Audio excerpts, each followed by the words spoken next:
Ahmad Kozinudin ya.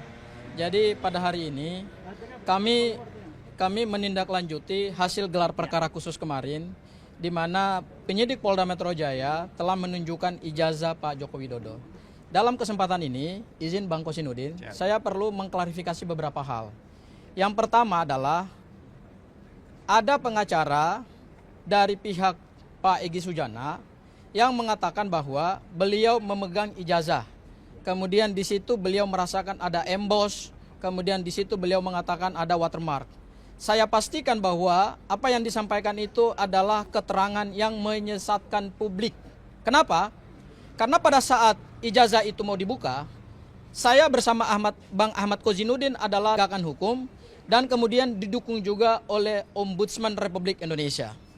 Pada saat dilakukan gelar perkara khusus itu, detik-detik di mana ijazah itu akan dibuka, ya, saya termasuk orang yang pertama kali maju ke depan dan saya berdiri di antara penyidik dan Pak Direktur Reserse Kriminal Umum Polda Metro Jaya.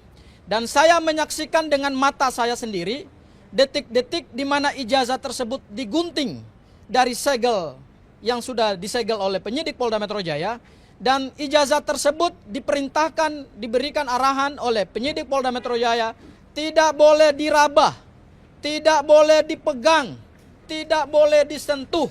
Sehingga saya hanya melihat itu dari jarak yang sangat-sangat dekat. Tetapi karena ada arahan dari penyidik Polda Metro Jaya supaya ijazah tersebut tidak dipegang, maka saya juga tidak memegang ijazah tersebut. Dan ijazah tersebut ditaruh di satu map yang hard case, ada logo UGM-nya, dan dilapisi dengan plastik yang keras. Jadi kalau ada pernyataan dari pengacara Pak Egy Sujana mengatakan bahwa beliau menyelonong, jarinya masuk, saya pastikan itu keterangan yang menyesatkan publik. Keterangan tersebut tidak benar. Karena keterangan itulah yang memberikan kebingungan kepada rakyat hari ini. Bahwa berdasarkan keterangan dari Bunda Eli, ijazah tersebut ada embossnya, ijazah tersebut ada watermarknya. Saya pastikan keterangan tersebut keterangan yang tidak sesuai dengan fakta di dalam program sarjana. Dan dua-duanya tidak boleh disentuh dan ditaruh di map yang sangat keras dan dilapisi oleh kertas sehingga tangan kita ini tidak bisa menyentuh. Ya, ijazah tersebut saya pandang secara dekat berkali-kali, bukan hanya satu kali loh. Saya pastikan berkali-kali saya pastikan ada banyak sekali kejanggalan-kejanggalan. Terutama pertama dari sisi foto. Foto di SMA, di ijazah SMA itu betul-betul kalau kita pastikan itu memang adalah ijazah fotonya Pak Joko Widodo yang berambut gondrong. Tetapi begitu kita periksa secara head to head dengan ijazah program sarjana, itu mohon maaf, fotonya tidak sama seperti program SMA. Ya, itu bisa nanti dijelaskan oleh Mas Roy, karena Mas Roy lah yang juga punya kesempatan untuk melihat ijazah tersebut dari jarak yang sangat dekat dan berkali-kali. Hal yang ketiga, perlu saya sampaikan bahwa gelar perkara khusus kemarin tidak memecahkan misteri ijazah Pak Joko Widodo. Gelar perkara khusus kemarin tidak membuka kotak Pandora terkait dengan ijazah ini asli atau palsu seperti yang dihasilkan dalam hasil penelitian Mas Roy dan Bang Rismon. Kalau ada pihak dari Pak Jokowi mengatakan bahwa ijazah ini kan sudah kami buka kepada penyidik dan sudah kami perlihatkan, jadi buat apa lagi mereka berkomentar?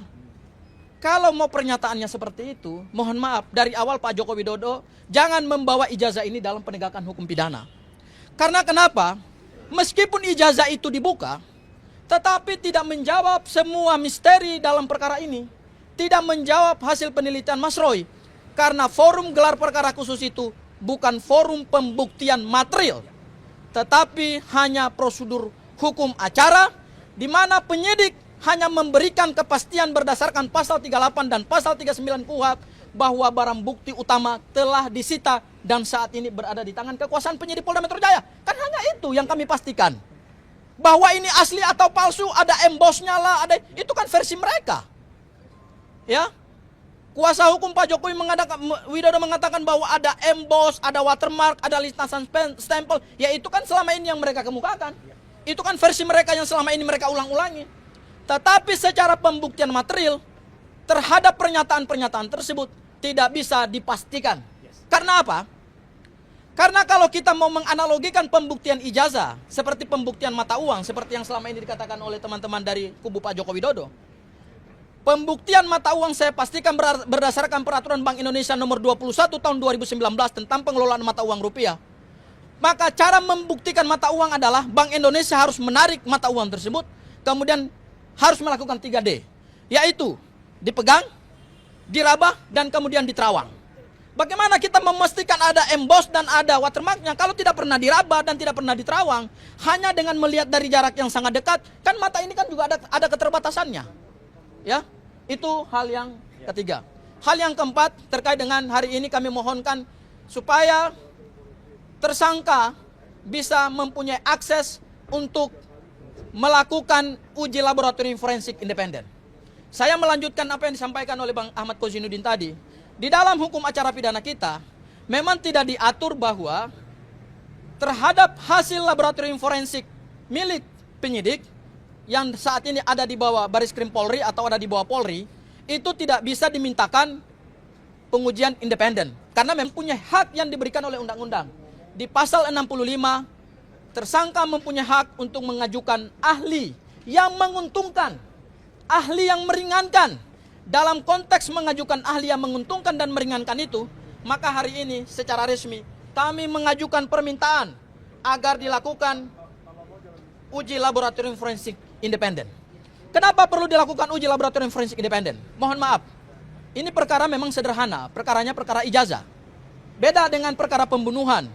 Tetapi ingat, ijazah ini adalah bukan ijazah sembarangan. Ijazah ini adalah milik mantan Presiden Republik Indonesia. Dan sejarah Indonesia akan mencatat bahwa di tahun 2024 sampai kemudian tahun 2025 sampai tahun 2026 ada seorang mantan presiden yang ijazahnya dipersoalkan.